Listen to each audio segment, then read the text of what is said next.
Game resort lambi itu fatta berarti hasil lekai miam na bantau kere hujur sih tauri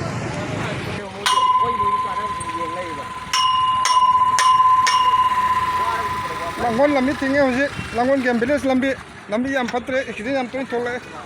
cuma anak bagi yang calon ya col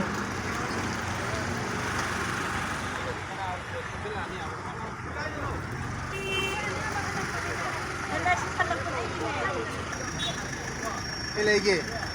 lambi accident tahu lambi ini shock kok oke pak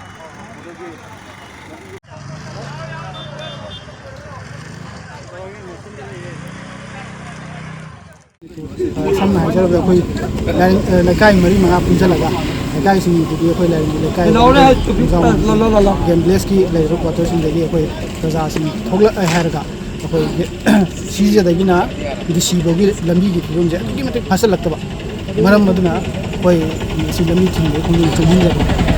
kali kemarin macam dah koi sini lambi sudah lagi berkorban maya musim ni na koi mau makan deh na accident tu koi sana sunsun hengkel apa macam tu kalau kalau sih jadi lambi jadi ada sun lap ada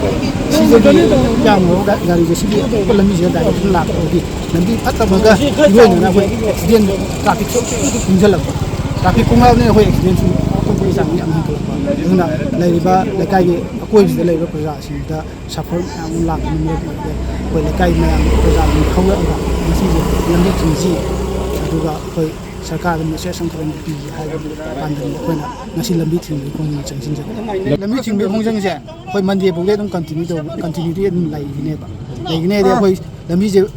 sembi ji bu di koi dum hojiki khongjang je leptna dum changsin ja koi site ke tha koi mainly koi sije de gi kanu bu di disi bu di kim de phatra bani lambi se traffic jam zala ha da pari lai da ba koi ki son da ju chale moi ju lambi me kanu am lai ni na ko gari am chen ni moi ju sem de ko ki har ga ji ko pa ka pi dak ta ba de gi ko de la pi ba pun mun lu ju moi post ho ya do moi post ho ju semak ta ba lambi je film sem da ba hai ta de praja jing de wa ab du sum henkala kunu saum de henkala kunu na lambi je ta ngasi dak eta thi